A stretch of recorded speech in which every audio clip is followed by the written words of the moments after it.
Hello friends, வாங்க Saturday lunch என்னன்னு சொல்லிட்டு பார்க்கலாம். ஒன்றும் இல்லைங்க, இன்றைக்கி ஒரு கொள்ளுப்பருப்பு போட்டு ஒரு சாம்பார் தாங்க வச்சுருக்கேன்.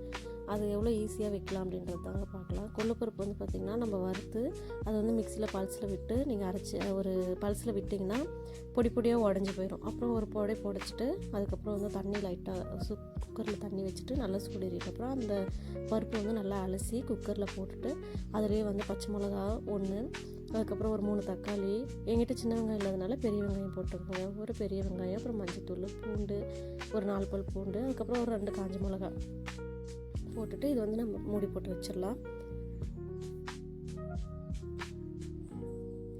அவ்வளோதாங்க, விசில் வந்துருச்சு பாருங்கள். பருப்பு நல்லா வெந்திருக்கும். இப்போது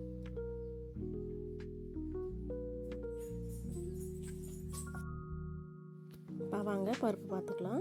இப்போ மற்ற வச்சு கடைஞ்சிக்கலாம். தண்ணி மட்டும் எடுத்துகிட்டு கடைஞ்சிட்ட அப்புறமா ஒரு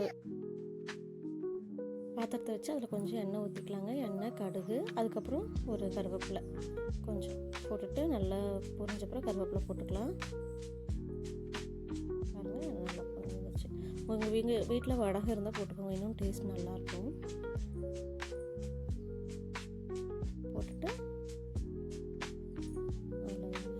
இப்போ நம்ம கடைஞ்சி வச்சு பருப்பு வந்து ஊற்றிக்கலாம். அவ்வளோதாங்க. இது வந்து நல்லா கிண்டி விட்டு வந்து உப்பு போட்டுக்கலாம். உப்பு பார்த்துக்கோங்க, பார்த்து திரும்ப போட்டுக்கோங்க. ஒரு கப்பில் வந்து ஒரு நெல்லிக்காய் சைஸில் புளி வந்து கரைச்சி வச்சுருந்தாங்க, அதையும் ஊற்றிக்கலாம். அவ்வளோதாங்க. இப்போ நல்லா கொதிச்சு வந்துச்சு பார்த்தீங்களா. இது வந்து கிராமத்து ஸ்டைலில் செய்கிறதுங்க. ஒன்றுமே போட மாட்டாங்க, மசாலா எதுவுமே போட மாட்டாங்க.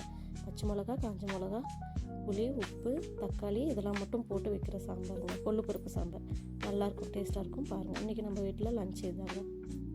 சாதம், சாம்பார், அதுக்கப்புறம் கத்திரிக்காய் பொரியல்.